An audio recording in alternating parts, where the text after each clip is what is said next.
The late 1800s were the time of great inventions and great progress. Cinema was born as the art of the era. Alongside phones, it changed the way we communicate with the world. But I reckon that you have noticed that phones no longer look like this, or this. Now we all have things. The most advanced phones are called smartphones, so they say. thanx. Probably the main difference between us and people of the previous century is how much time we spend with handy gadgets every day. This is nice. Huh? But movie characters just don't. Some of you might say it is so because, It's boring as shit. well, is it? Now, good luck to you. And get the fuck out of my office.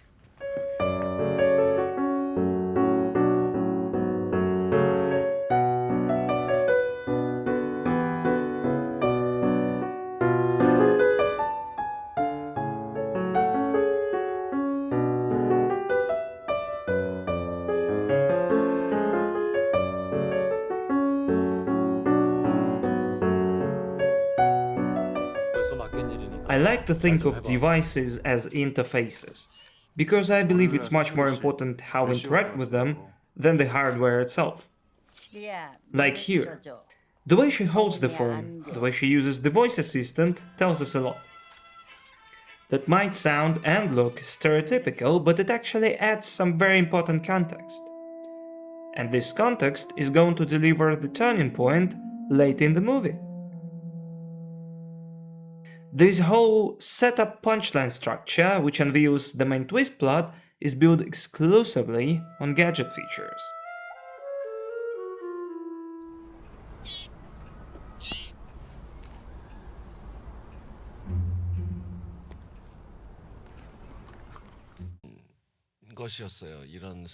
Oh yeah, by the way, here is Park Chan-Wook, the director of Old Boy, The Handmaiden, and probably the Korean directing goat.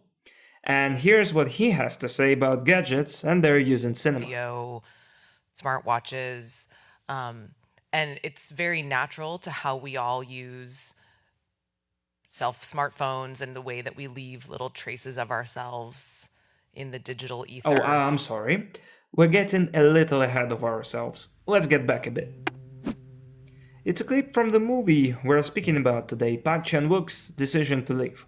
And in my humble opinion, this movie is the best way a director can incorporate real-life gadgets and their use practices into a film. Now, let's get back to the interview, where the maestro himself is going to tell us how he envisioned gadgets in his film. So actually, smartphone and all these devices was the last thing I wanted to deal with. Oh, 이렇게 hell 많은 no. 문자 메시지 장면이 등장한다는 사실을 스스로 깨닫고 절망했습니다. So when I came up with the first treatment and looking at this whole bunch of text messages, I was like, oh no. Oh wait, usually other directors stop right here at text messages. Texting is the easiest gadget feature to show on a screen, so no wonder that it's so widely used in cinema. If you've all got texts, please ignore them. Directors use all sorts of techniques to show us text messages, from really creative approach, like in Sherlock,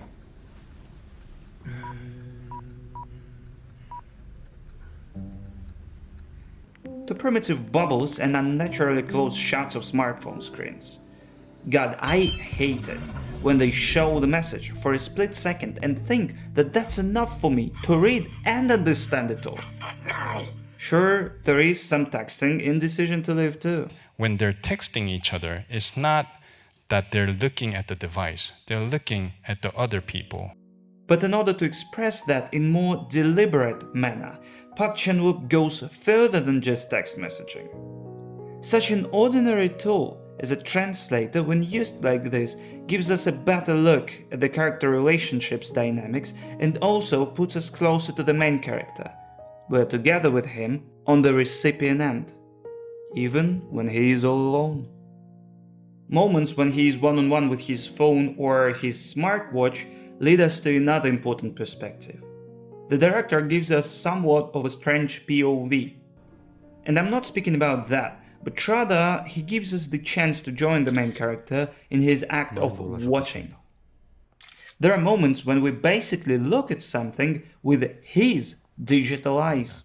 And I also sort of saw this as an extension of our body parts when using these devices. In a way, it becomes our eyes. For sure, this is an act of voyeurism.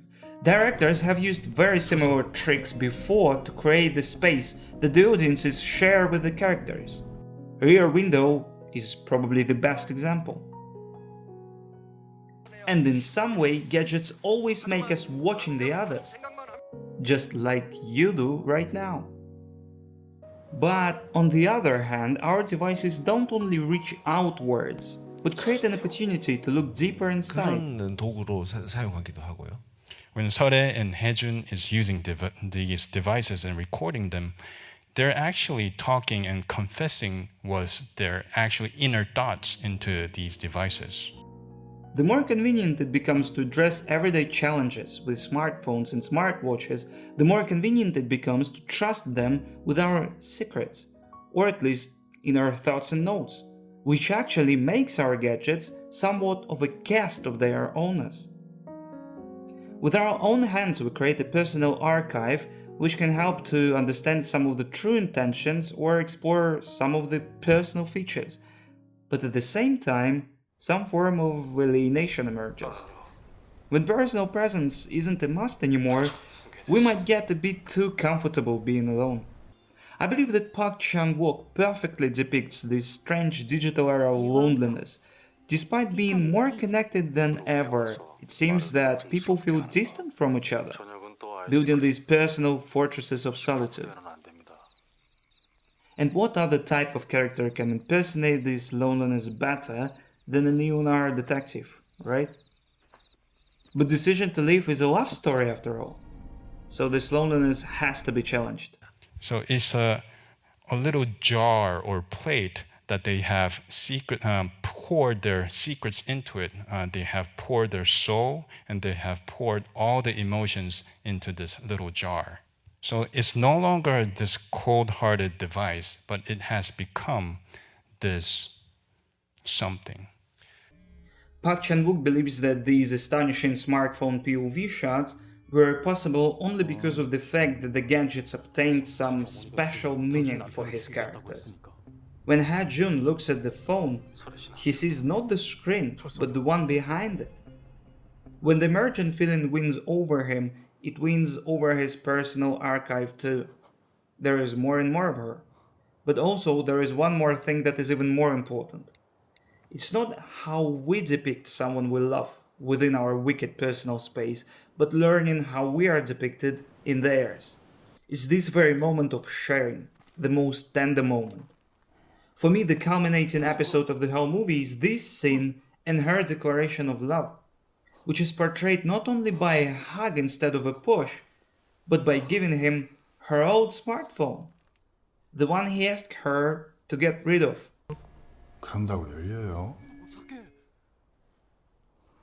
But also the one with the most memories of him and their time in Busan.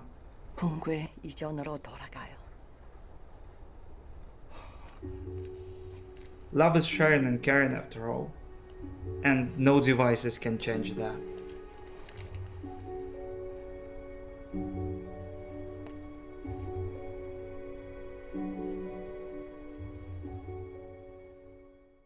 That's it for today. Thanks a lot. Like, subscribe, and visit my Patreon to find more content. See you next time.